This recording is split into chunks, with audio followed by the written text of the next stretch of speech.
SK Vibemaker. SK Vibemaker, Rinse FM, my interviews are hotter. And you know we bring through the best special guests. We are not changing tradition anytime soon. And today I am very happy to have Amine in the virtual room with me, man. How we doing, What up, what Amine? up, what up, what up? I'm good, man. How you doing? I'm doing fine, man. I'm very happy to have you in the virtual room. You get No, me? I'm happy to be Limbo. here, man. Limbo, the second album's out now.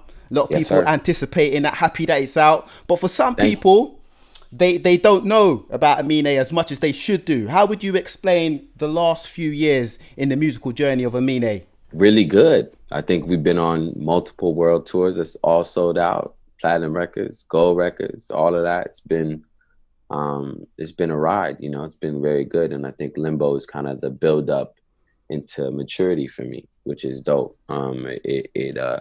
It represents kind of me as a true artist, you know, in my prime. Limbo is the name of the second album.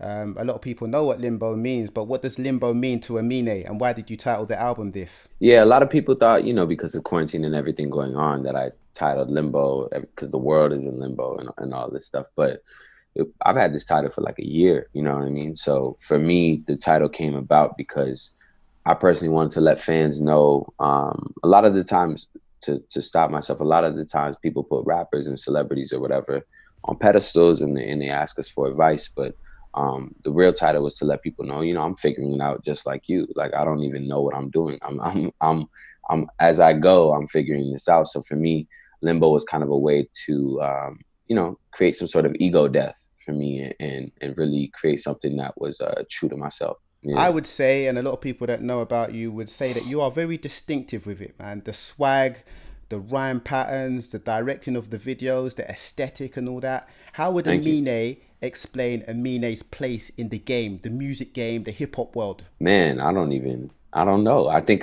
it's like a bit, you know, a bit conceited for me, like personally, to like tell people where I'm at in the hip hop game. I don't, you know, I'll let the people be the judge. I'm here to just create the art, you know, and the Hmm. people can, and I'll let the people decide. That's just how I've always operated, you know, because I believe the internet is a beautiful thing, but I also believe as an artist, it's not good to be on it too much because Hmm.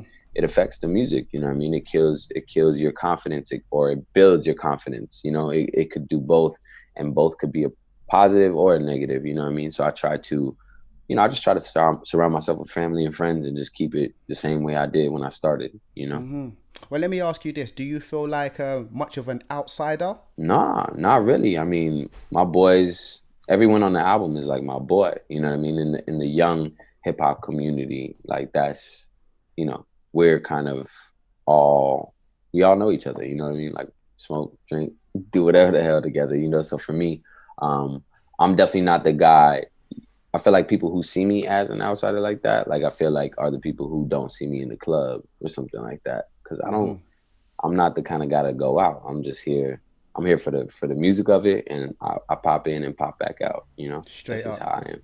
And there's Yeah, nothing wrong with that, man. You get me? good. Yeah, I know. I know you know what I mean. Riri, Yes, sir. she wasn't with me since the Nissan. You know what I'm saying?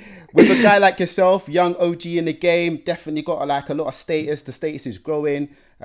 Maybe a lot of people are bowing down to you, and you know a lot of yes people around. How do you manage to navigate your way through that and find a woman that's maybe not a gold digger and just with you for you? I mean, I feel like it's just about, you know, being smart. You know what I mean? It's not that I feel like if I'm on a date with somebody, I can easily tell if they're here to have a date or if they're here to not have a date. And it's just a come up, you know? So I feel like you just have to be a smart person the way you operate. You know, I don't think it takes a genius to understand when you're being played. So like a young artist, a newer artist in the game, 3 years between your first album and your second album. We are in a generation right now where newer artists in particular are very prolific with their output. How Mhm. does an artist like yourself manage to deal with that supply and demand when they just want so much from you? Yeah, I mean, I feel like it's a beautiful thing too. We're in kind of like the golden era of like young hip hop right now, and it's dope. And for me, I fed into it at the same time because from Good for You to Limbo, I put out 1.5, and I put out 1.5 intentionally to give me more time to work on Limbo.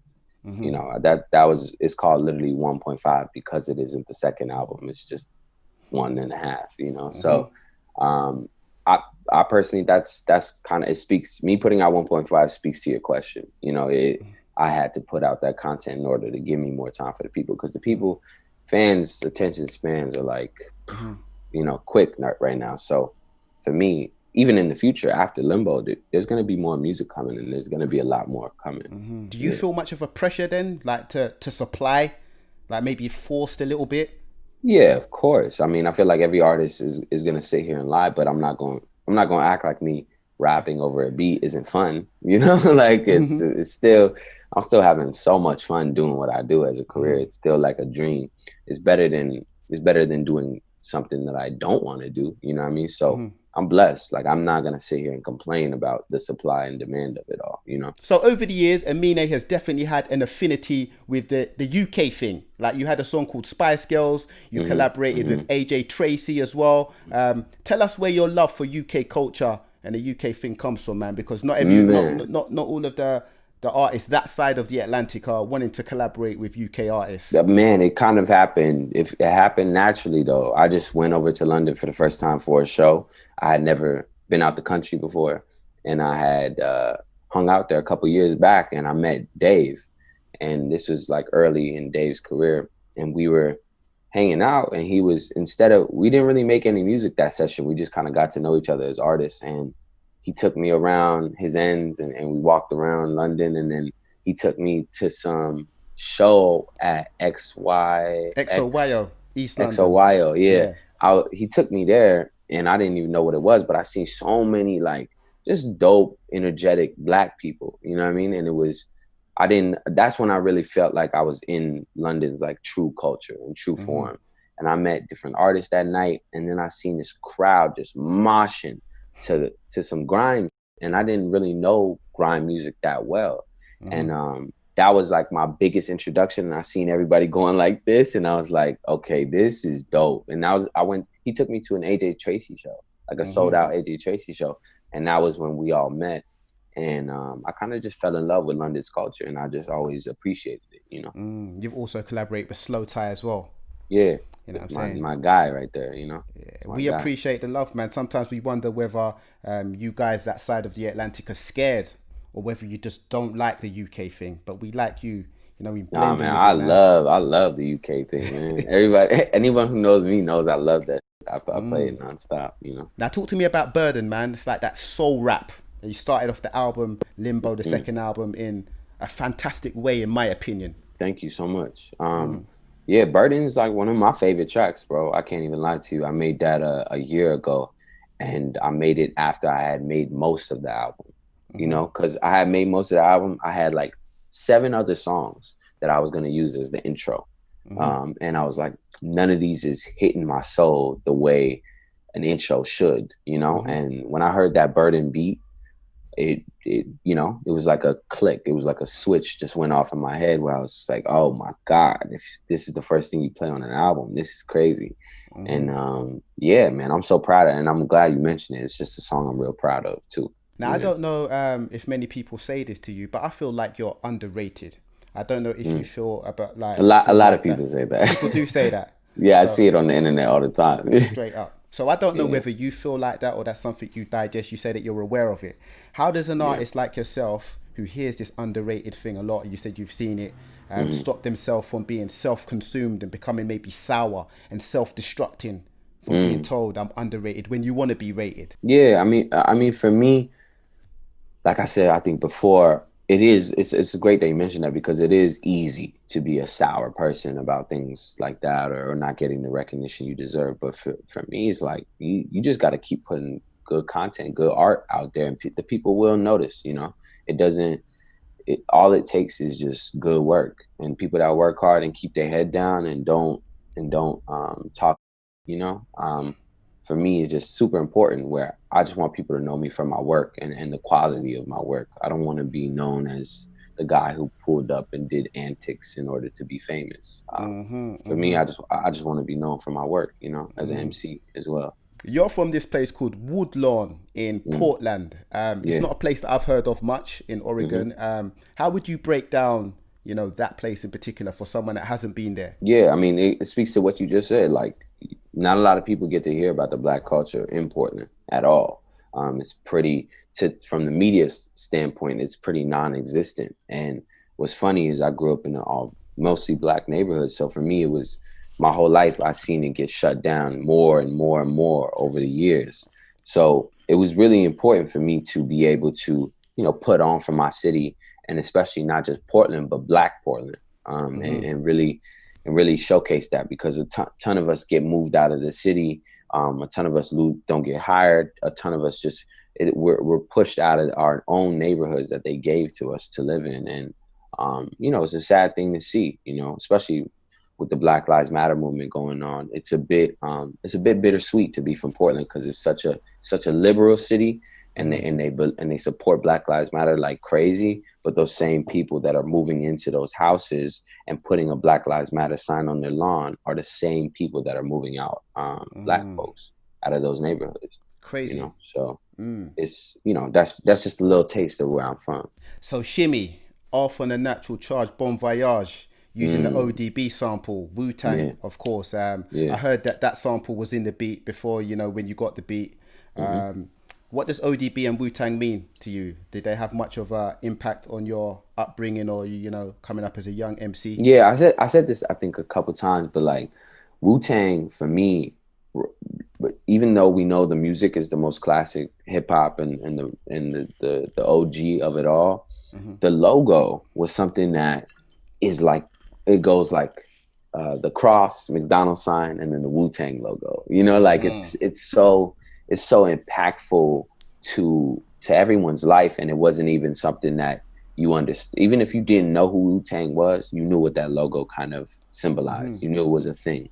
And for me, you know, Wu-Tang really inspired me to just be a good MC. When I saw people like ODB and stuff like that, I made sure that, like, damn, I gotta do this shimmy beat justice, because I can't flop on this beat. I have to, if I'm gonna do it, I gotta do it really good. And I played the song after the song had come out a couple months later, before what's it called, COVID hit. I went to New York to work on the album a little bit more, and I had a session with DJ Premier, and he heard Shimmy, and he told me ODB would have been proud. And that just for me is like an MC, you know, just make, like, I don't what the internet say. Like, DJ Premier just told me I'm cold, you know. So that Primo. Yeah, that just you know, that made me feel good, you know, as an artist. Now, a question I've been asking to dope MCs like yourself recently is a scenario where you've got a song on your album, your project, your EP, and you have a guest feature on the song, just like you've got guest features on your album, Limbo, and you get back the guest feature from said MC, and this MC has gone in, and you feel like possibly they've overshadowed you on your own song. Amine, what do you do, man? Do you delete the song? Do you rewrite your verses? Does the song never come out? What do you do, man? Well, personally, I try to always prepare the song I'm about to have for the certain artist I'm about to get them on. You know, so for me, like, when I did the Pressure in My Palms track, like, my verse, I had written maybe like 5-6 times. I wrote different verses to make sure the verse was really good before I even presented it to other artists. So I always, the way you avoid that issue is you just write a good verse before, you know, before Straight it happens. Because personally, if somebody sent me a good ass verse, it just helps my song. Like, that's dope. Like, I ain't even going, you kill me on it, and I'm gonna take that L, you know, if that happens. Because I'm not gonna be petty and rewrite a verse. That'll ruin my relationship with the person. You know what I mean? So, yeah, I think you just got to take that L if you're caught in that situation, or just write a good verse. Those are my only two advices, you know.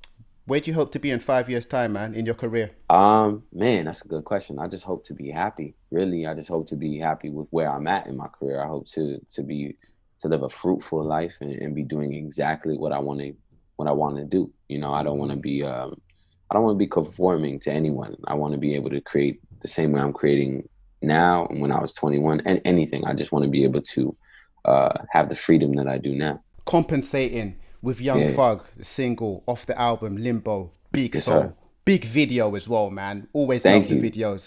Talk to Thank me you. how it Thank was you. working with Young Thug. I don't know if you was in the studio at the same time, but talk to me about putting this song together. We was in Toronto working with T Minus, and we had just made Can't Decide, and then he played me the Compensating beat, and I was just like, "Whoa, this is crazy!" I laid down the hook, I did all the vocals, and then T Minus was like, "Oh wow, like, you know what's crazy? Thug just did a verse to the same beat a couple months back," and I was like, "Ah, that's dope, but like, let me hear it first," because usually producers like T Minus and Wanda, you know, send their beats out to like bigger artists and things like that. So everybody's probably recorded rough versions to the same beat.